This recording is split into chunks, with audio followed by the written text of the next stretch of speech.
जय हिंद दोस्तों। इस वीडियो में हम लोग समझेंगे जो अग्निपथ का स्कीम है 2024 में उसमें क्या क्या चेंजिंग किया गया है। यहाँ जो आप देख रहे हैं यह ऑफिशियल नोटिस है, यहाँ पर दिया है गवर्नमेंटेड सूचना।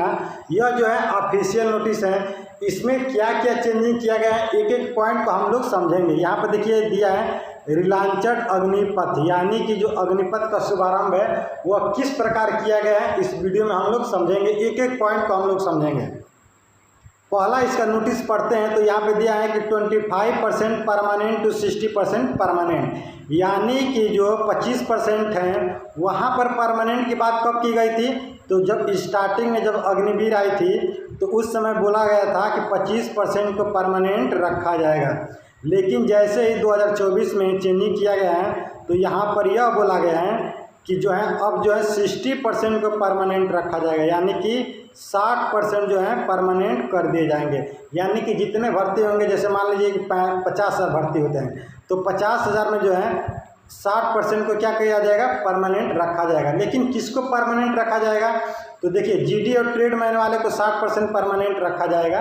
यह जो है हमेशा के लिए परमानेंट हो जाएगा 16 साल के लिए। बाद में प्रमोशन कर ये है 5 साल और बढ़ जाएगा इनका, तो 21 साल हो जाएगा, फिर प्रमोशन कर सकते हैं। प्रमोशन की प्रक्रिया जो है चालू रहेगी। लेकिन 60% परमानेंट रखा जाएगा, बाकी कुछ जो है निकाल दिया जाएगा।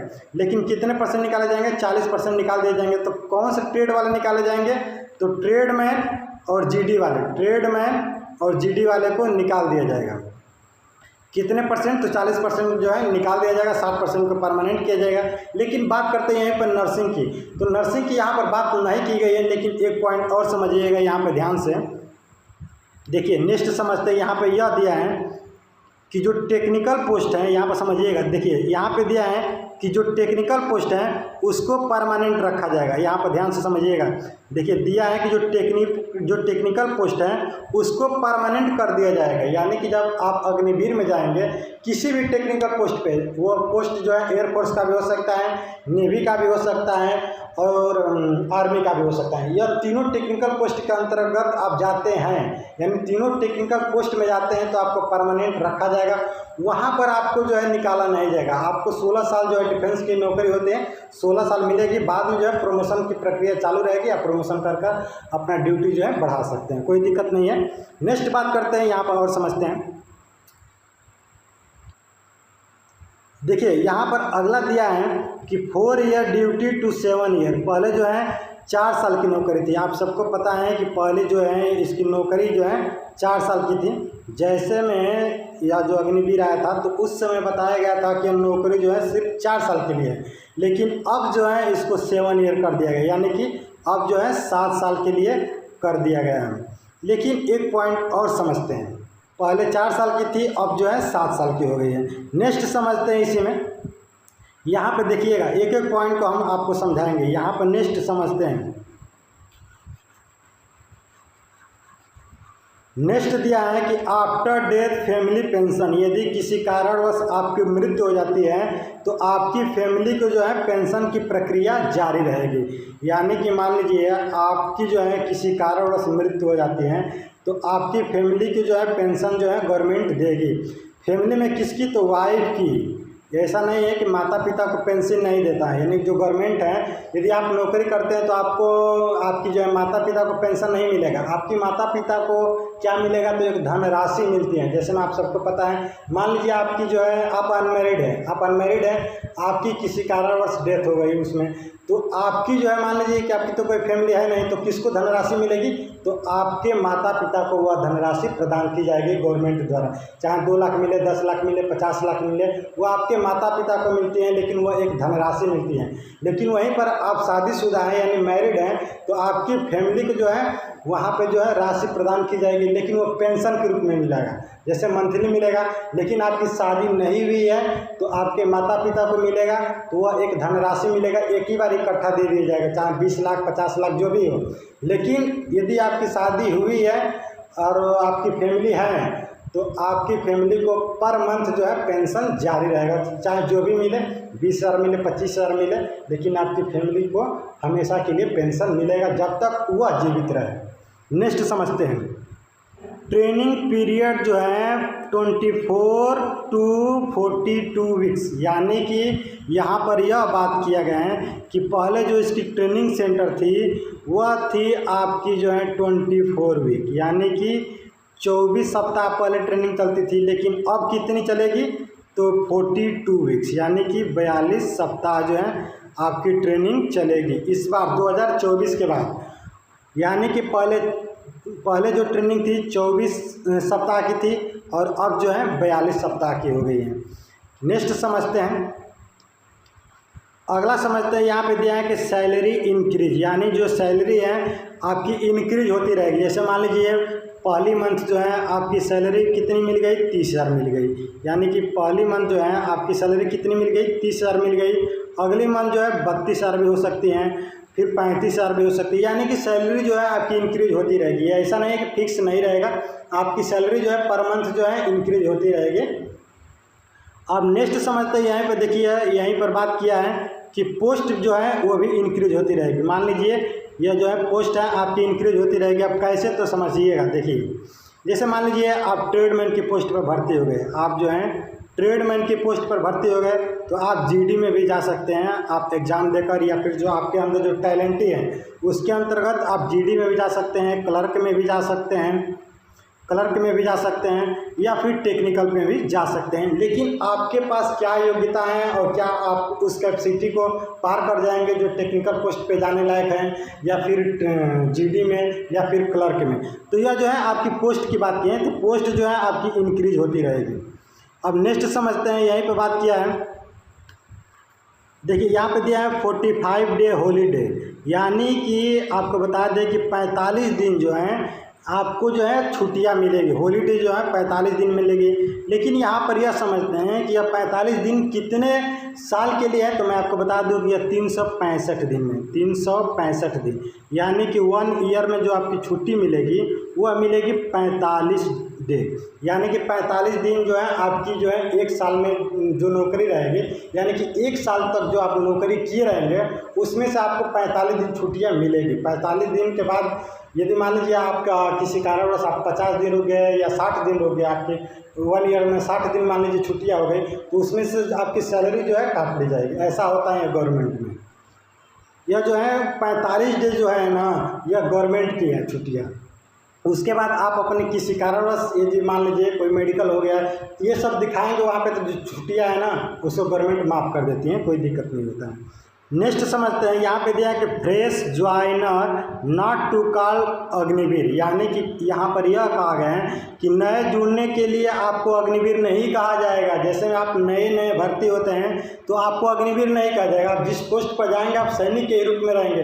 यह जो है सिर्फ एक अग्निवीर का दर्जा दिया गया है, यानी कि आप जो मान लीजिए आप आर्मी में भर्ती हो गए तो आप वहाँ पर आर्मी ही कहा जाएंगे। ऐसा नहीं है कि आपको अग्निवीर जो है उस पोस्ट का नाम रखा गया है, आप एक सैनिक के रूप में रहेंगे। ऐसा नहीं है कि आपको कोई अग्निवीर बोले या सैनिक बोले, इसमें कोई बदलाव, कोई दिक्कत नहीं है। आपको अग्निवीर भी कहा जाएगा और सैनिक भी कहा जाएगा, इसमें कोई डाउट नहीं है।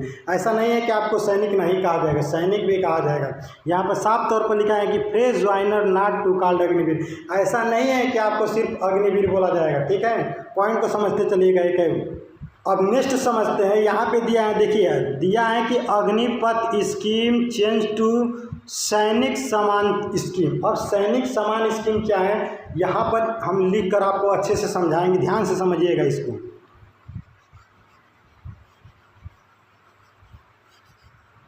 देखिए जो अग्निपथ स्कीम है इसको चेंज करके क्या किया गया है, सैनिक समान स्कीम। यह जो सैनिक समान स्कीम है इसकी शुरुआत होती है 15 अगस्त 1972 को।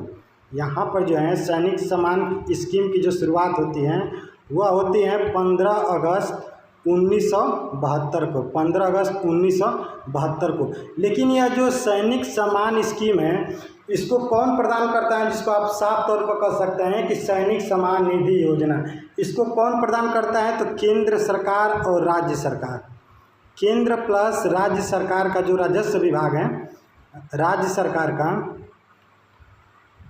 जो राजस्व विभाग है वह जो है यह जो राशि जो है प्रदान करते हैं, यानी कि जिस राज्य के आप रहेंगे ना उसका भी जिम्मेवारी बनता है और साथ में केंद्र सरकार का भी जिम्मेवारी बनता है। जैसे आप सुने होंगे कि कहीं मान लीजिए एक शहीद हो गया, मान लीजिए कि कोई एक सैनिक शहीद हो गया, तो अब वहाँ पर क्या होता है कि केंद्र को भी जिम्मेवारी बोलते हैं, केंद्र भी बोलते हैं कि चलिए ठीक है हम 10 लाख जो है यहाँ पर धनराशि देंगे उसके माता पिता को।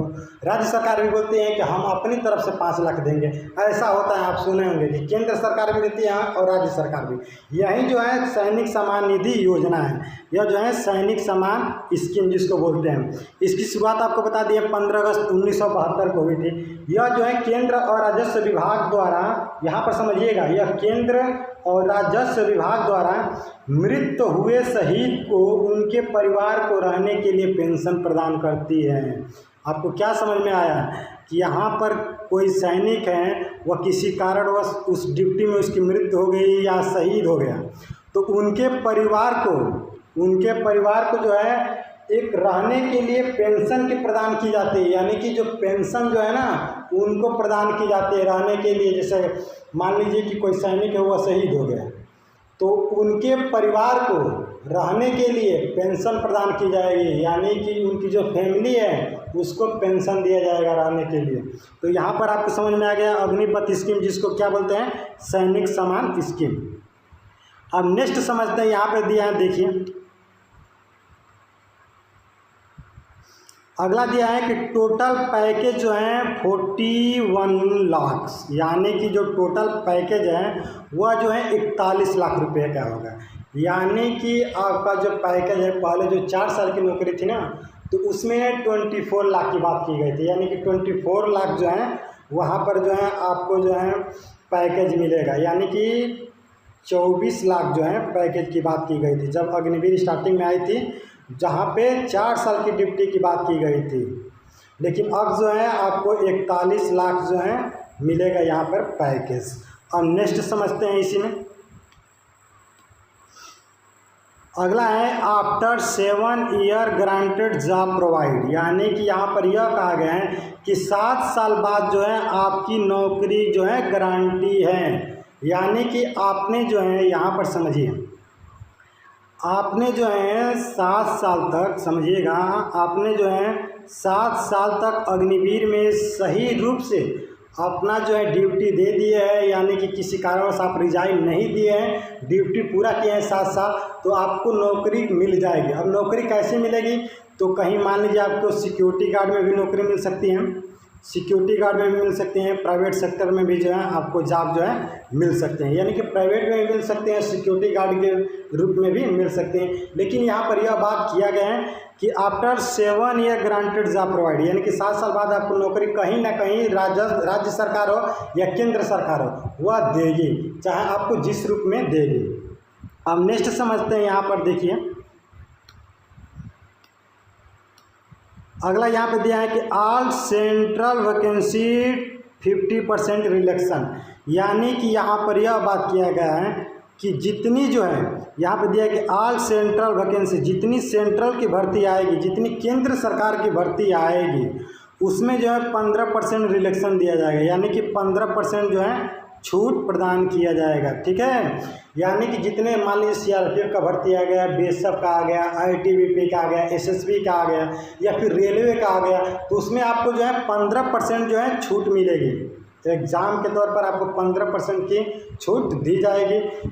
नेक्स्ट समझते हैं, यहाँ पे दिया है कि in case of death soldier all replacement of a warrior, यानी कि यहाँ पर यह कहा गया है कि देखिए यहाँ पर डायरेक्ट लिखा है कि in case of death soldier, यानी किसी कारणवश सैनिक की मृत्यु हो जाती है, तो देखिए वहाँ पर यह बात किया गया है कि in case of death soldier all replacement of a warrior, यदि किसी कारणवश किसी सैनिक की जो है मृत्यु हो जाती है तो उसको एक योद्धा की सारी सुविधाएं मिलेगी, यानी कि उस योद्धा को जो सुविधा मिलनी चाहिए, यानी कि जो सैनिक हैं उसको जो सुविधा मिलनी चाहिए वह सुविधा पूरा मिलेगी।